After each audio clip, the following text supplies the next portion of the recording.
Welcome to the events module of the student leader training.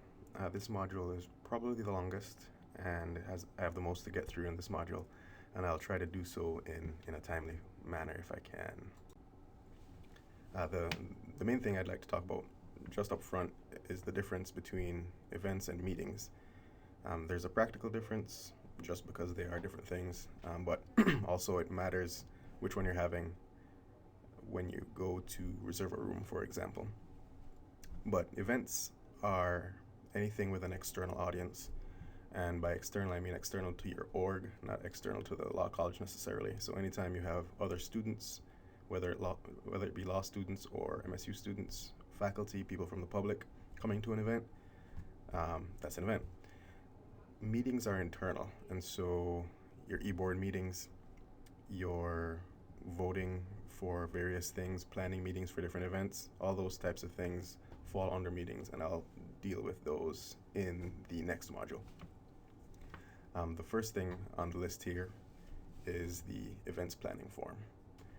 Now, when you want to have an event, to reserve a room, you still do have to submit a form to the events office upstairs. That form can actually be found on the student org page. And I didn't add a link directly to it here because it is pretty easy to find. It's under the forms section on the student org page. It's fillable as well. It's a fillable PDF. If your browser does not support fillable PDFs, you'll get a little banner at the top, and you can just click on the right hand side and it'll open up, and then you can type it in, so you don't have to print it, handwrite it, and then rescan it or take it up to events. You can just fill it out and then submit it via email to the events office. There's also a event planning guide and checklist on the student org page, and that's really for your convenience so that you can double check yourself to see if there's anything you might be missing for any reason. There's also a distinction between level 1 and level 2 events. It's not quite the distinction it used to be, but mainly level 1 events are just regular, everyday events.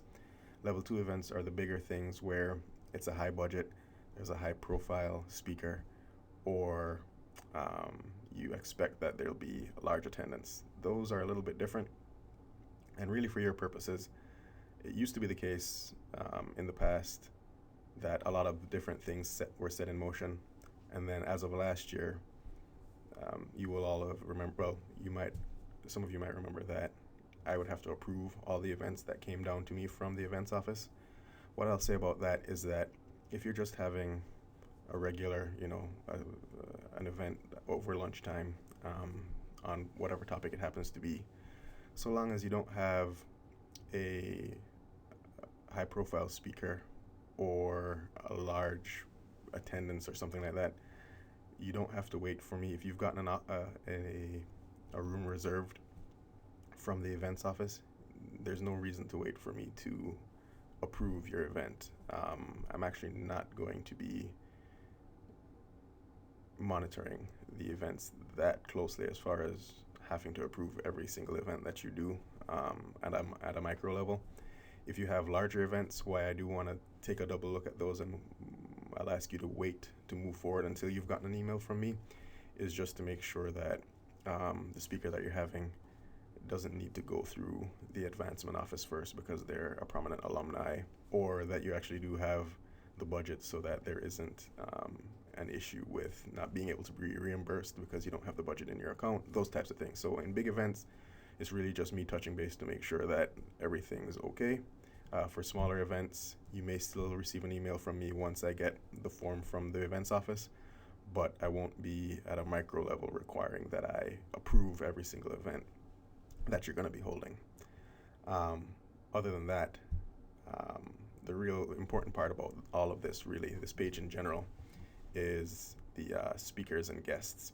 Alumni speakers and guests, you really should give the advancement office a heads up about them because often they have connections to these alumni, and they might be able to help you in the way that you bring them to campus, how you promote the event, those types of things.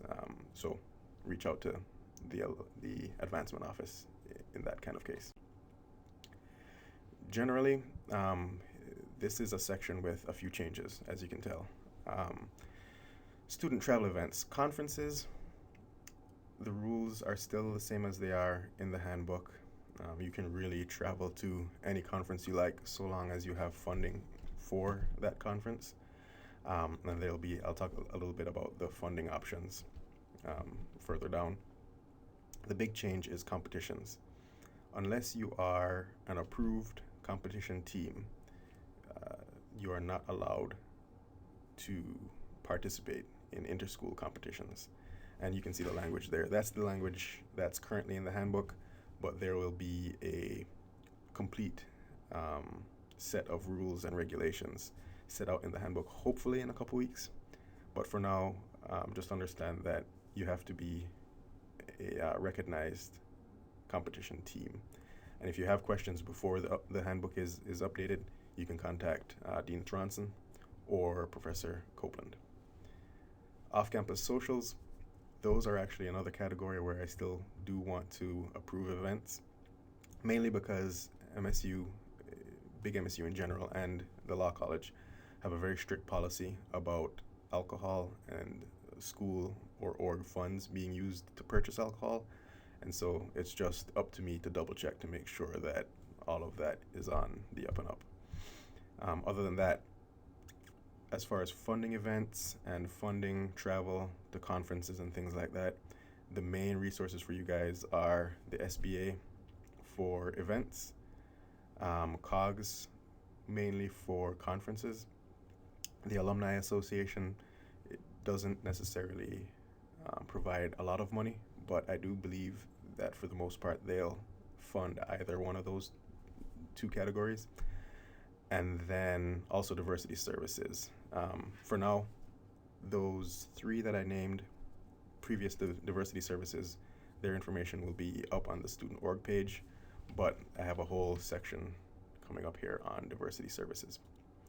So it used to be the case that diversity services would fund a number of conferences and also a number of student orgs. I believe that has tightened up a little bit this year.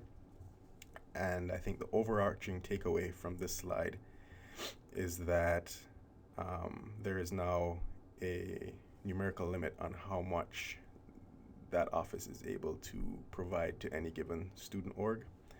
And there's also a limit on individual conference funding as well. And so this policy will be updated in the student org handbook sometime after September 6th. I've been assured that on or before September 6th, I'll receive the official language for all of this. And then at that time, I'll update the student org handbook, and I'll make sure that I sent you all an email to that effect. Other than that, it really is not an arduous process at all.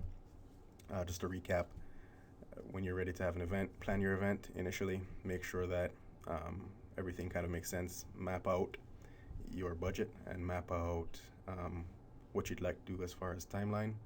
And then the first step after that, procedurally anyway, is to go to the website and fill out the event planning form, and you just turn that into the events office, and they'll work with you on picking a room and all that kind of stuff. And then once that's approved, so long as it's a small scale event, you can go ahead and start your planning process, and you may or may not receive an email from my office. For large scale events, I do ask that you do wait to receive an email from me if you're having a speaker or you have a large budget, those types of things. Other than that, the next module will deal with, I believe, meeting procedures.